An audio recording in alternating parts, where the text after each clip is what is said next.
Welcome to Module 5. I just bit my tongue. Ow. I might edit that, but I don't think I will. That hurt. You ever bit your tongue when you were trying talking? Ouch. No, I think I'm going to leave that in. Make you laugh.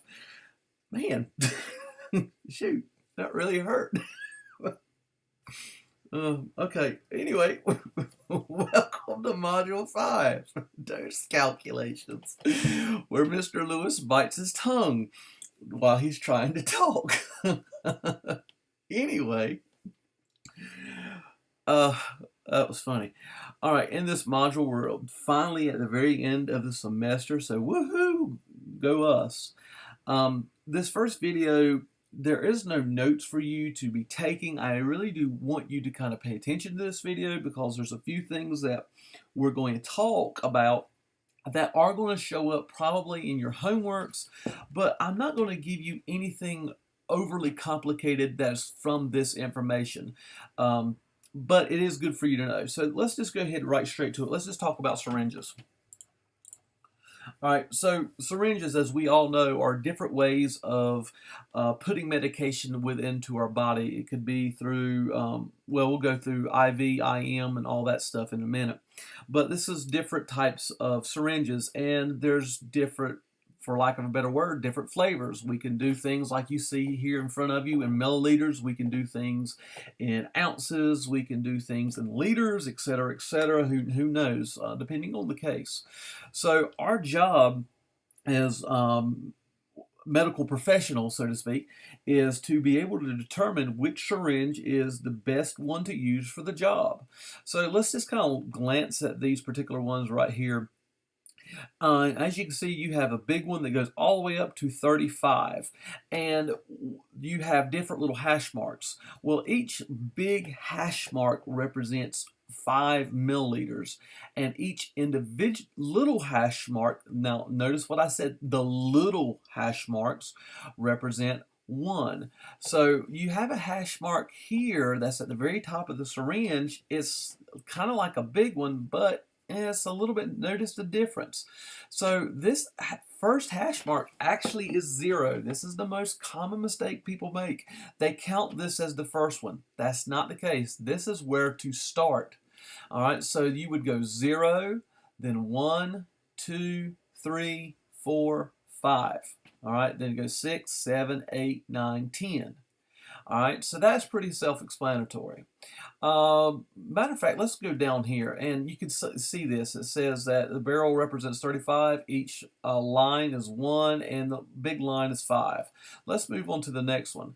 This one's a 12 ml, and you see that each big line represents 1, but the problem is you got some stuff in here in the middle. You got to kind of figure it out. Well, there's a couple of ways we can do this. You understand that look at the gaps. There's 1, 2, 3, 4, there's 5 gaps, but there's a line. So that number of gaps is what we would do our denominator, and the line is actually our numerator. So this first one would be 1/5, 2/5, 3/5, 4/5, okay? Now, what's happening here? Well, 1/5, if you look at it, is 0.2. All right, well, so remember back in Module 1, we can go from 1/5 to 0.2, back and forth by dividing, etc., etc. So right now, my mouse is on 1/5 or 0.2 milliliters. My mouse now is on 2.2 or 2 and 1/5. And then I can go all the way up here and say that this is 11 and 1, 2, 3/5, or we could say 11.6. All right.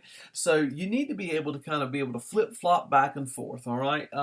And we can do several different things right here, etc., etc. I'm not going to go through all these. You don't have a lot of examples in your homework about this. However, I just don't want you ignorant of it.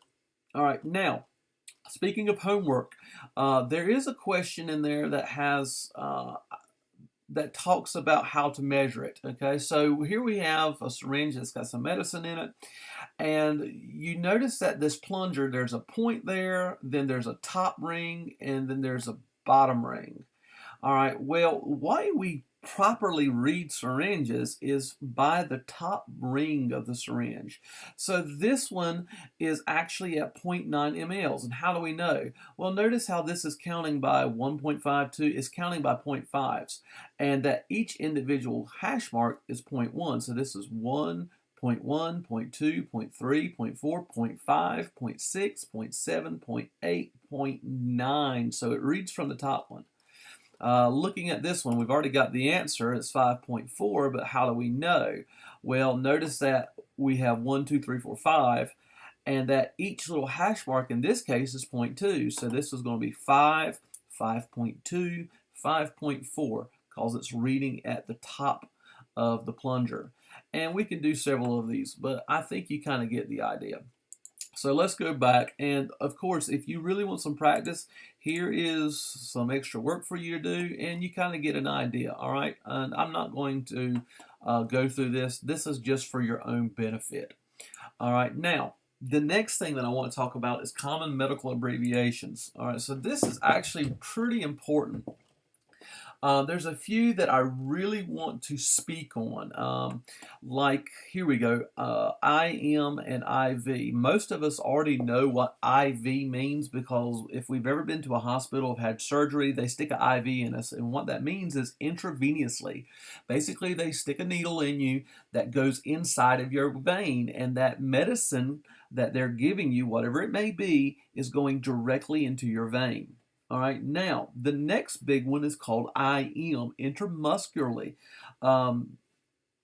Forgive me being rude, but if you've ever had to have a steroid shot, it's actually put directly into your buttocks. I mean, and it's really going into that muscle, and that's intramuscularly.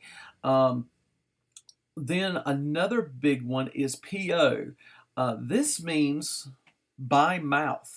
All right, so this is basically any type of regular medication that you might take, which is pills, okay? So these are your real big ones. IM intramuscularly, IV intravenously, and PO by mouth. Now, you have several others here, but you won't really see these particular ones in this class, but I do want you to aware of them. Don't worry, I'm not testing you on any of this. You will not have to know all this. However, I do want you to understand what IM, IV, and PO are. Now, a couple of other things that I really want you to know are frequency. All right, so look at this first one, BID. Sometimes it doesn't have periods there. It's just BID. It means twice a day, 2 times a day. All right. Another big one is, let's see if I see it up here, TID. TID is 3 times a day. And then QID is 4 times per day. All right. So that's pretty much it. So if you have a problem that says that a patient receives 2 pills BID, that means they're getting 2 pills twice a day. So how many pills are they taking in one day? 4 pills. All right. The next big thing that I really want you to be able to identify are these QHs. You have Q2H, Q4H, Q6H, Q8H, Q12H. Well, simply put, it's every 2 hours, every 4 hours, every 6 hours, every 8 hours. These are very important because if you're supposed to give a medicine every 8 hours, you've got to stick to that schedule, but you also need to make sure that you're not overdosing the patient by giving them more than they need. So this is a very important thing to know. And then lastly is something that we already know, because if any of us have watched a movie, you can hear them say, I need something stat because this person's about to die. I mean, we've all seen that in the television and everything. Well, stat means immediately. I need something stat. All right. Pretty much self-explanatory. All right, so again, here's a bunch of other items. Some of the stuff you already know, such as G is gram. GR is grain. We'll talk about that later. And et cetera, et cetera. So just be aware of that. These are common abbreviations that you will see. And then we have another parts list here. We'll just take a look at it. And it's pretty much the same thing that we just kind of talked about, but it's just another different list of stuff. All right. And that's really about all I wanted to talk about and present. So this information, like I said, you're not going to be tested on this directly. However, you are going to see questions in upcoming videos and problems that are going to reference these abbreviations and talk about syringes. And I want you to be aware of what's happening. All right, this video is done, and I will see you in the next one. Bye-bye.